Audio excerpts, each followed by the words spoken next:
तो बहुत दुर्भाग्य है कि सीपीआई ने बहुत ही कमज़ोर उम्मीदवार दिया है हम लोगों के लिए। एक ये बहुत ही कहिए तो खुशखबरी वाली बात है कि हम लोगों को अब लड़ना भी नहीं है। फिर से कह रहा हूँ, 217 पंचायत हैं, एक भी पंचायत शायद नदारद नहीं होगा जिस पंचायत में 12 लाख या 15 लाख रुपए का किसी तरह का भवन, किसी तरह विद्यालय का भवन, पुस्तकालय का भवन निर्माण हेतु नहीं दिया गया हमें। उसमें सबसे बड़ा योगदान है रिफाइनरी में, आपके हर्ल में, हर्ल कहने का अर्थ है मेरा फर्टिलाइज़र।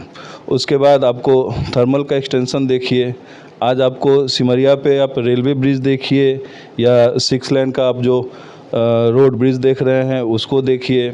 हमारे बेगूसराय NH-31 का जो 4 लेन का कार्य हुआ है, बीहट में आपको फ्लाईओवर का कार्य हो रहा है, बेगूसराय जिला अंतर्गत कार्य हो रहा है। किसी नेता के विरोध में अपना एक अलग सा ही चला रहे हैं, अपना एक प्रोपेगेंडा चला रहे हैं कि भाई इनका खूब विरोध करेंगे तो कहीं हमें बुला के कुछ, तो उन लोगों को भी संभलना चाहिए। समाज को दिग्भ्रमित करने का कार्य आप लोगों को आप मत कीजिए।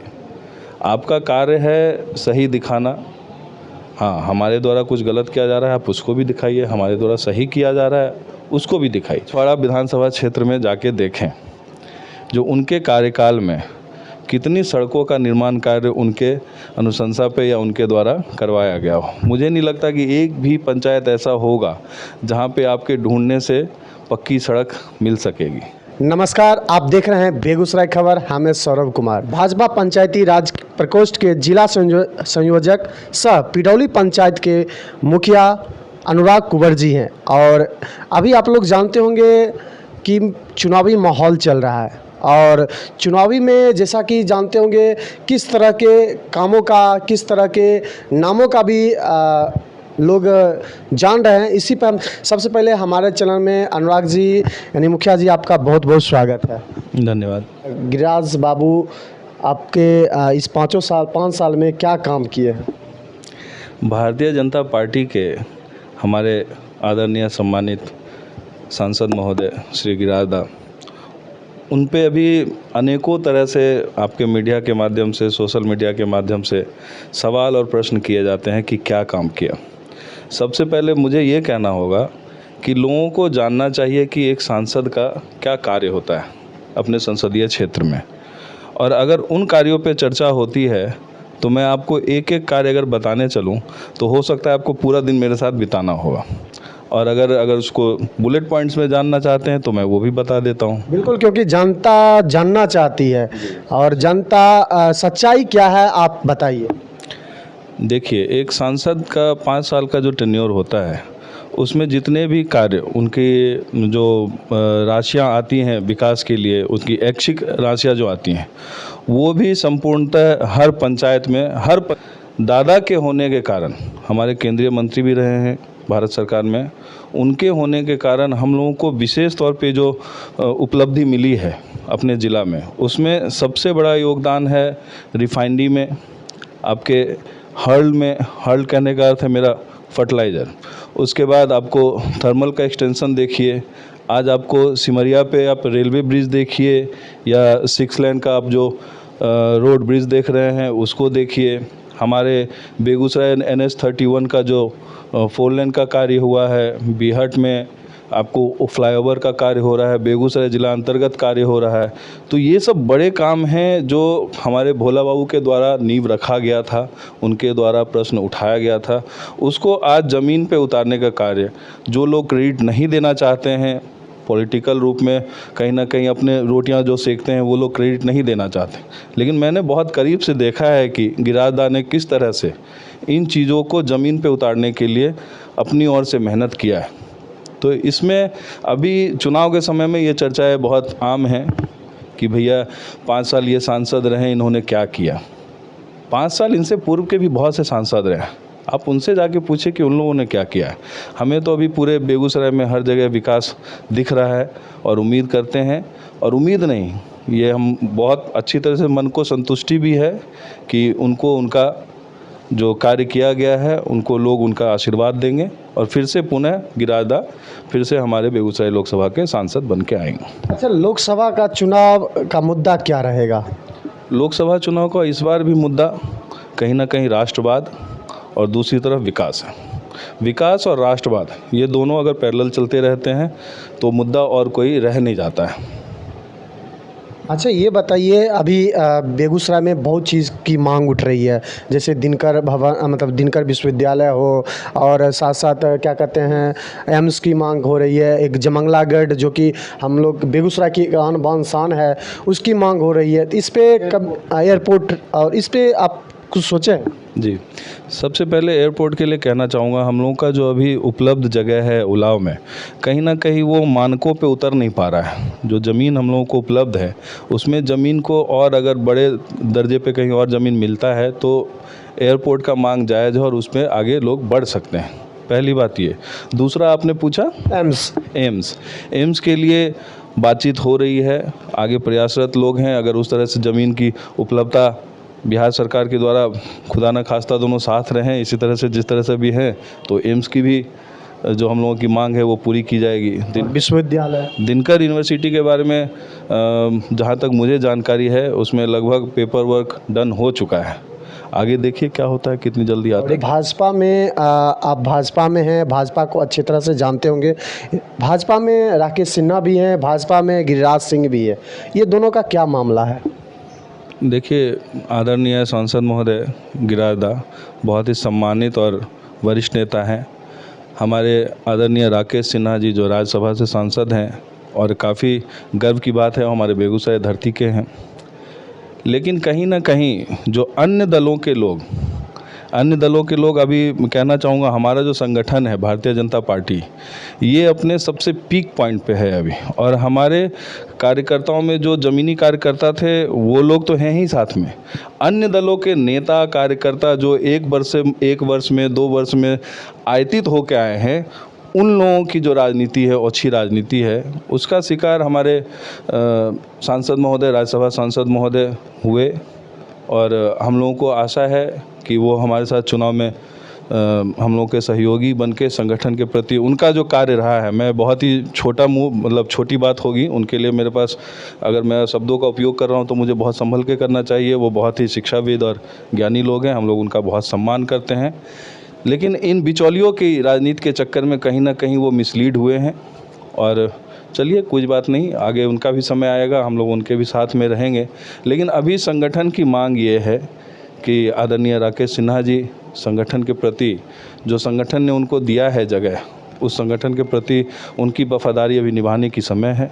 वो आए, खुल के गिरिराज दा का समर्थन करें, उनके लिए वोट मांगे। और मुझे आशा ही नहीं, मुझे लगता है कि वो आएंगे भी, क्योंकि वो भी बहुत पुराने, और जब मुझे लगता है जब हम लोग जन्म लिए होंगे, हम लोग दिल्ली विश्वविद्यालय के विद्यार्थी रहे हैं, वो हमारे प्रोफेसर हैं वहाँ पे। और हम लोग जब राजनीति सीखना शुरू किए थे, अटल जी के समय में देखना शुरू किए थे, उनके फॉलोअर बने थे, उस समय वो लोग दिल्ली विश्वविद्यालय में पढ़ाने का कार्य कर रहे थे। तो वो उस समय के सिपाही हैं भारतीय जनता पार्टी के। तो मुझे नहीं लगता है कि वो नए नवेले इन आए गए लोगों से प्रभावित होंगे।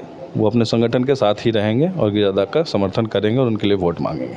अच्छा ये बताइए, अभी इंडिया गठबंधन से, जो कि आप जानते होंगे बेगूसराय के बेटा भी हैं जिनका, जो कि सीपीआई से हैं, अवधेश राय, उनको किस रूप में देख रहे हैं? इस बार तो अवधेश राय जी हैं और सबकी राय अवधेश राय।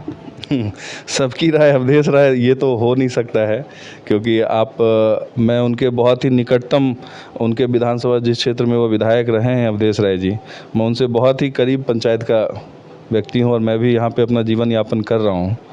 आप पत्रकार महोदय से मैं यही रिक्वेस्ट करूँगा कि आप कृपया बछवाड़ा विधानसभा क्षेत्र में जाके देखें, जो उनके कार्यकाल में कितनी सड़कों का निर्माण कार्य उनके अनुशंसा पे या उनके द्वारा करवाया गया हो। मुझे नहीं लगता कि एक भी पंचायत ऐसा होगा जहाँ पे आपके ढूंढने से पक्की सड़क मिल सकेगी।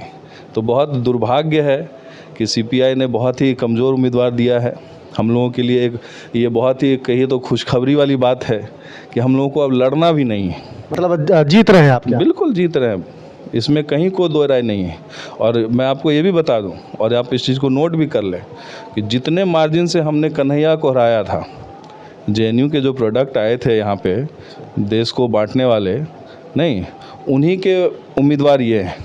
हालांकि अब अलग बात है कि वो कांग्रेस में चले गए, हालांकि कांग्रेस भी अब वही काम कर रही है कि डिवाइड एंड रूल वाला फॉर्मूले पर चल रही है।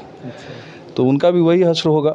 और सबसे बड़ी बात है, नेता कार्य करने से नेता होता है। उनके द्वारा अपने विधानसभा में जब योगदान नहीं दे पाए तो वो इतने बड़े क्षेत्र बेगूसराय में कहाँ से योगदान दे पाएंगे। उनकी सोच तो उतनी बड़ी दिखती नहीं है। देखिए अभी माहौल जो कि है लोकसभा का बहुत ही गर्म है, और गर्म इसलिए कि कहीं ना कहीं कांग्रेस न्याय की बात कर रहे हैं, कहीं ना कहीं कांग्रेस सामाजिक न्याय की बात कर रहे हैं, महंगाई की बात कर रहे हैं, भत्ता की बात कर रहे हैं, रोजगार की बात कर रहे हैं। तो महंगाई आसमान छू रही है, इस पे आप क्या कहना चाहेंगे? महंगाई कहाँ बढ़ रही है? जो सिलेंडर मिलता था, जिस हिसाब से लोगों का विकास हुआ है, आप गौर कीजिए। आप जब बच्चे होंगे तो आपके घर में कितनी साइकिलें थी? उस समय तो 2-3 साइकिल थी। अभी आपके घर में कितनी मोटरसाइकिल और कितने 4 चक्के हैं? अभी लमसम 6 मोटरसाइकिल है, तो 4 चक्के नहीं है। तो ये महंगाई है कि आपने विकास किया है? आप ही बताइए। ये महंगाई का एग्जाम्पल है कि आपने विकास किया है, उसका एग्जाम्पल। और रही सामाजिक न्याय की बात, तो कांग्रेस हमेशा डिवाइड एंड रूल के फॉर्मूले पे चली है। वो हिंदू, मुस्लिम, सिख, ईसाई सबको बांटती है, उसके बाद वो लोग जातिगत लोगों को बांटती है। हम लोग, हमारे आदरणीय प्रधानमंत्री श्री नरेंद्र दामोदर दास मोदी जी के अगुवाई में एक ही चीज़ जानते हैं कि हमारा भारतवर्ष एक अखंड राष्ट्र है, और हम जितने भी भारतवासी हैं, चाहे हिंदू हो, मुस्लिम हो, सिख हो, ईसाई हो, पारसी हो, या बौद्ध धर्म के हों, जैन धर्म के हों, हम लोग सबसे पहले भारतीय हैं। इसके अलावा हम लोग कुछ नहीं जानते। कोई जाति, कोई कुछ नहीं, सिर्फ भारतीय नहीं, बस भारतीय हैं। सब एक धर्म के हैं, सब हिंदू हैं, सबको आगे बढ़ना है, सब सनातनी। तो क्या मतलब क्या लगता है कि जो बेगूसराय में गिरिराज सिंह लड़ रहे हैं, और दावेदारी अभी तक 3 कैंडिडेट आए हैं। एक हैं कपूरी जनता दल के रामबदन राय जी, जो कि पूर्व MLC रह चुके हैं, और एक हैं अवधेश राय जो कि CPI से, और 2 या 3 कन्फर्म मैं नहीं हूँ, 2 से 3 बार वो विधायक भी रह चुके हैं बछवाड़ा से, विधानसभा से। और गिरिराज सिंह जो कि हमारे तो अभी सांसद हैं। और अभी क्या लगता है इसमें टक्कर किसका रहेगा आपके साथ? किसी के साथ टक्कर है या नहीं? किसी के साथ टक्कर नहीं रहेगा। लोकतंत्र है, जितने लोगों को अपनी उम्मीदवारी पेश करनी है उम्मीदवारी पेश कर सकते हैं, किन्हीं को कोई रोक नहीं है। लेकिन हमारे प्रधानमंत्री जी और हमारे आदरणीय सांसद महोदय के अगुवाई में जो बेगूसराय ने विकास की गाथाएं लिखी हैं, हमारे टक्कर में क्या, आसपास भी कोई नहीं रहेगा। मतलब लगता है क्लीन स्वीप आप जीत रहे हैं? बिल्कुल क्लीन स्वीप चुनाव होने वाला है। हमारे राष्ट्र के प्रधानमंत्री फिर से नरेंद्र मोदी जी होने वाले हैं। उसी प्रकार से बेगूसराय के आदरणीय सांसद महोदय गिरिराज फिर पुनः अच्छे वोटों से 4 लाख, 4.5 लाख वोटों से पुनः विजय होंगे, और विकास की नई गाथाएं बेगूसराय में लिखी जाएंगी। अच्छा, जनता मतलब सुन रही है, कह रहे हैं कि गिरिराज मजबूरी है, मोदी जी जरूरी है। ये एक प्रोपोगेंडा विरोधियों के द्वारा, और जो आयतित नेता हैं, जो आज भारतीय जनता, मुझे बहुत कहते हुए दुख हो रहा है, ये संगठन को कमज़ोर करने वाली बात। हमारे संगठन में आयतित अभी जितने भी नेता हैं, जो हृदय से कांग्रेसी हैं, जो हृदय से कम्युनिस्ट हैं, वो हमारे संगठन में शामिल होकर भीतर घात करके हमारे संगठन को कमज़ोर करने का काम कर रही है, जिसमें हमारे कुछ नेतागण या कुछ कार्यकर्तागण, जिनको पद की आकांक्षा रहती है, लालसा रहती है, वैसे लोग उन लोगों की बातों में बहक के इस तरह की राजनीति का शिकार हो रहे हैं। लेकिन ये सब हर चुनाव में ऐसा होना है, होता ही है, इससे कोई फर्क नहीं है, कोई परवाह नहीं है। हम पुनः अपने कार्यों को करते हुए आगे बढ़ रहे हैं, और इसी प्रकार आगे बढ़ते रहेंगे। पुनः फिर एक बार 2024 में आपकी BJP आ गई? जी बिल्कुल। क्या अपील करना चाहेंगे जनता से, जो भी हमारे व्यूवर्स हैं, क्योंकि वोट आ रहा है, चुनाव आ रहा है, आप क्या अपील करना चाहते हैं? जनता जनार्दन सर्वोपरि है, और जनता जनार्दन अब कोई 60 के दशक में नहीं जी रही है। जनता जनार्दन आप लोगों के माध्यम से, हम लोगों के माध्यम से, और खुद अपने ज्ञान से देख रही है ज़मीन पे, धरातल पे कौन कार्य कर रहा है और कौन प्रोपोगेंडा फैला रहा है, झूठी बातों को 100 बार बोल के उसको सच साबित करने की कोशिश कर रहा है। तो जनता सब जानती है, और नहीं जानती तो वोट भी उस प्रकार से नहीं करती। जानती है, चुनाव का समय है। आपको कहते हुए मुझे कष्ट भी हो रहा है, हो सकता है आपको दुख भी हो।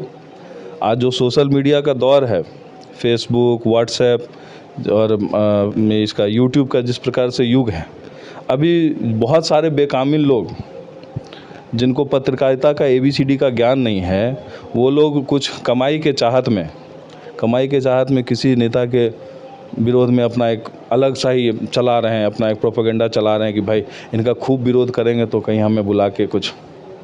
मैं शॉर्टकट में ज़्यादा शुद्ध नहीं बोलना चाहूँगा, बोलना भी नहीं चाहिए, इशारों में कह रहा हूँ। तो उन लोगों को भी संभलना चाहिए। समाज को दिग्भ्रमित करने का कार्य आप लोगों को आप मत कीजिए। आपका कार्य है सही दिखाना। हाँ, हमारे द्वारा कुछ गलत किया जा रहा है, आप उसको भी दिखाइए। हमारे द्वारा सही किया जा रहा है, उसको भी दिखाइए। आपका व्यक्तिगत किसी से संबंध अगर खराब हो रहा है या अच्छा हो रहा है, उसके अनुरूप आप एक अपना न्यूज़ चैनल चला रहे हैं, तो ये कहीं से समाज के लिए उचित नहीं है। उसकी सज़ा आपको मिलेगी, आपको जनता भी देगी और समय भी देगा। तो कम से कम इन चीज़ों से बचना चाहिए। चलिए, बात करने कथित पत्रकारों के लिए ये चीज़ है। करने के लिए बहुत बहुत धन्यवाद। आप लोगों का भी बहुत बहुत धन्यवाद।